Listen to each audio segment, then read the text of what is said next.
It's live on KEXP. I'm your host, DJ Kevin Cole from listener-powered independent 90.3 FM in Seattle, 92.7 in the Bay Area, streaming 24/7 online and via our free mobile apps. And we are a non-profit, and these live performances are made possible by donations from listeners just like you. Thanks to everybody who donates to KEXP. And joining us in the studio today is Lysistrata. Welcome. It is great having you here at KEXP. Thanks. How about a set of music, and then we will talk about things. Let's do that.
Driving me to all the wrong places.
fugitive.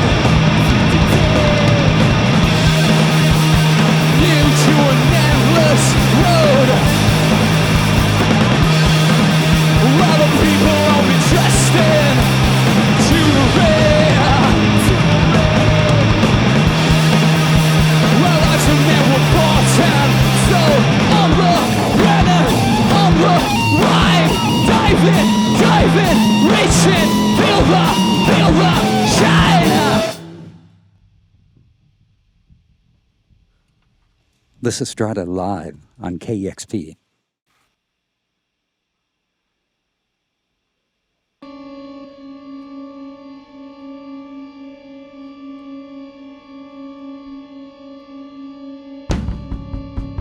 Trouble don't last.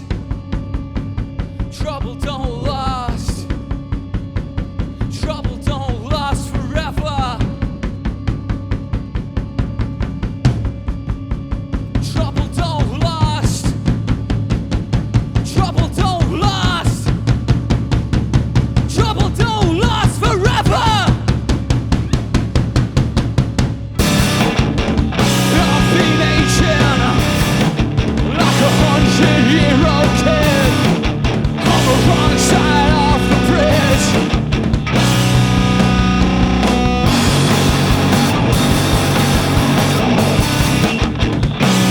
We've burrowed our heads down to the dirt, like scabies to the skin. Trouble don't last. Trouble don't last. Trouble don't last forever. Believe me, you better repeat it to all the bodies that leave in the closed space. Tunnels ain't endless, damage ain't endless. Leave me, believe me. You better believe in the things that you feel. I've seen crooked hands spin lies inside their pockets. Kicks in the belly, dead kids on the telly. Trouble don't last. Trouble don't last. Trouble don't last. Trouble don't last. Trouble don't last forever. Believe me, you better repeat it to all the bodies leaving the closed space. Tunnels ain't endless, damage ain't endless.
Take it easy on you.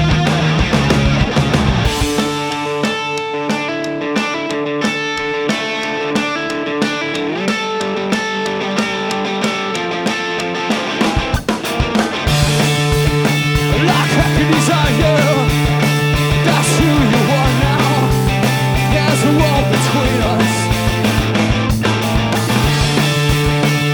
Big strong man. Big strong man. Yeah,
Lysistrata live on KEXP.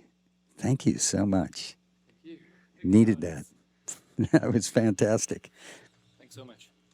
You just heard Boo Down a Thistle from 2019's Breathe In, Out. And right before that, 3 from the most recent album, Veil, Trouble Don't Last, Feel the Shine, and Acid to the Burn. Lysistrata, 3 childhood friends from Saint, France. And man, I love trios. When you're great, you can't hide behind anything. The musical interplay, the detail, it's just exquisite. That was fantastic. Thank you so much. It means a lot. Thank you so much. And I love the new album. Really punchy, powerful, melodic at the same time. Let's talk a bit about the new album. Written between the spring of 2020 and the winter of 2023, so during the pandemic. How did the events of those years maybe influence or shape the songwriting or the album in and of itself? I think we were constantly touring from 2016 to just before the lockdown in 2020. Mm-hmm. So we were used to being on the road all the time, having not that much time to rehearse. So we would just sort of blast tracks out, and there would be the first version would be the finished version basically, and then we would go into the studio and we'd just record live, and it would be there would be nothing added to it. It would just be the song, how it sounded, how we played it together.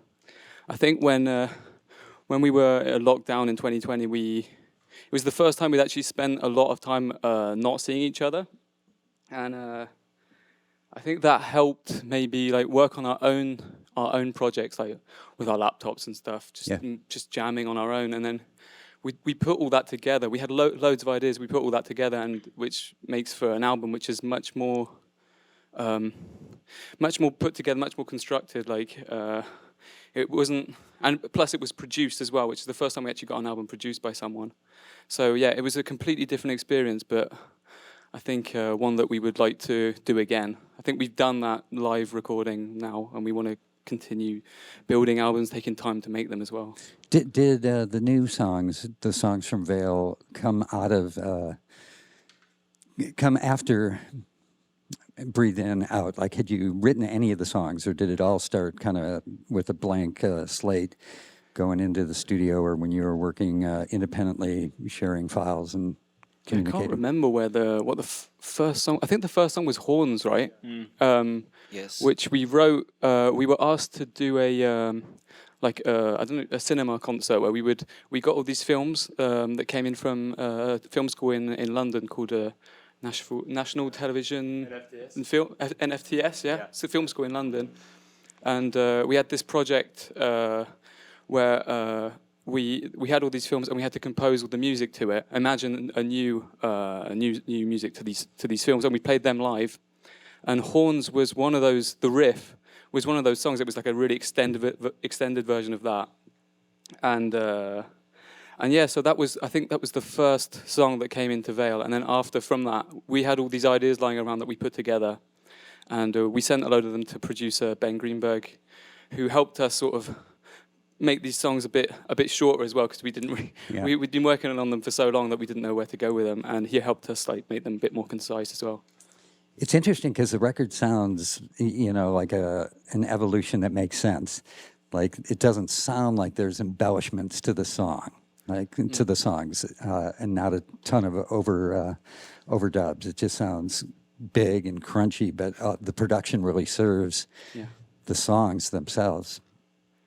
Yeah, it was a really fun album to produce because, as I was saying, because we didn't have a producer before, we were kind of on our own, just figuring out what the next step was on the song. Should we add this? I don't know. Yeah. And when we had Ben in the studio, he just had these. He just had these ideas straight away. He knew exactly what to do, which made everything a load easier. Because we were blasting out a song and a half a day, instead of when we had less time in the studio, but we came out with a lot more songs. And I think we used the studio to its entirety. We used every single instrument that was in there. You can't actually. It doesn't sound like there's a lot added, but there is actually a lot of different instruments on that record. A lot more than on the other ones, anyway. Yeah, it sounds absolutely fantastic. Songs like Acid to the Burn or Rise Up, just so noisy yet melodic at the same time. Really amazing. Well, that's super cool because, on that, and working with an outside producer could instill some fear, or you have to let go of control. Yeah, that's right. We were a little bit scared at first time working with a producer, but it just made so much difference to how it made everything loads less stressful as well. And I think now we really like working with producers. We were just in Toronto a few days ago working with Alex from Metz and Graham from Holy Fuck, and it was just we only did 2 songs with them, but it's just so much more fun to have just an outside ear giving their feedback on what you're doing. It just makes everything a little bit easier. Yeah, that is super cool. So you mentioned the cinematic project. Yeah. Was that different from the Netflix soundtrack? Oh, yeah. Yeah, that was something else. Netflix soundtrack, that kind of came out of nowhere. We just received an email saying they needed one song written for a series on Netflix, which came out. When was that? 2021, 22? Yes. And so we basically just had to. It was a series about a band, and they had to play this song. So we wrote the song for them, and and then after that we, because the actors couldn't actually play. One could play guitar, but the others couldn't play. We had to coach. We were brought down to Marseille. And we coached them on like how to look like you were actually playing the instruments, and I did a lot of. They like covered me in makeup, and they filmed my back, so it looked like I was the actor. You were the body double. I was the body double. Yeah, it was a great experience, one that we'd love to do again as well. Working on film is really great. Well, I was going to ask about that, and if that influenced the recording of Veil at all, that and the project with the London Film School. Mm. Because I'm assuming that was instrumental. Yeah, that was full instrumental. And I think it influenced us. I think like it made us get straight to the point on songs easier than before. Before we would be a bit lost. We didn't really know exactly what to do with the songs. Whereas on this, because Netflix also, we had these deadlines. We had to they would send us an email in the morning. By the end of the day, we'd have to send a finished version. So we just had to get straight to the point and not sort of think too much about it. So I think on that it helped a lot. Yeah. Same with the cinema project. Now you mentioned coming off the road and touring for a long time, and suddenly being in the pandemic and not necessarily seeing each other for the first time in a while. Yeah. But you were all writing independently the parts to songs. Is that how it? Yeah. I mean, Théo and Max would send in a load of riffs. I spent after lockdown a few years later, I spent quite a lot of time in Galway in Ireland, which was a great place to write. So I would write a lot of sort of poetry and stuff, and then I would bring that onto the riffs, make them fit. And so they would send me a load of riffs, and we'd do a lot of editing, sort of fitting them into place, and then I'd try and put some lyrics on that. So it was kind of a project that we did. We weren't in the same place. We're not in the same town or anything. So it was all through internet, and we transfers and stuff. What a cool way to write, because it all sounds so incredibly concise. And maybe that is in part because the three of you know each other really well. Yeah, we did kind of grow up together. So I think that's what's really cool with Lysistrata, is that we kind of know what the next guy's going to do. We do everything looking at each other. We always, when we play live shows, there's a lot of eye contact between us, and so there's a lot of spontaneity. God, I can't say it. It's very spontaneous, I think that's what makes Lysistrata what we are, basically. Yeah. To what extent did the studio you worked in influence things? Because the studio itself is pretty remote, right? Black Box, yeah. Which is where you also recorded Breathe In, Out, and tons of artists. I think Sprints did Letter to Self there. Yeah, they were there just before we did Veil. They were like the week before. Wow, cool. A band that I love from Minneapolis, where I'm from, in the 90s, recorded there, a group called The Cows. Yeah. Love them. But it's kind of isolated, right? So you can just focus on what you're doing. Oh, it's great. It's really calm.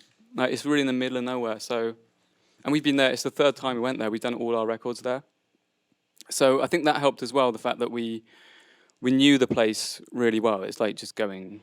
It's like home basically. And Sylvie and Peter who worked there are really great. And it's just a really nice place to work.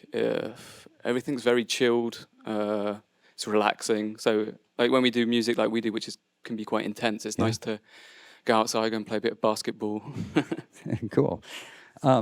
So it seems like there's kind of an awesome scene going on in France from my perspective. In the last year, I've had a couple of your label mates on my show, the Psychotic Monks and Slift. And from your perspective, is something going on? Is there like a really good scene happening? Yeah, there are a load of really good bands. As you said, like Psychotic Monks are really good friends of ours, Slift as well.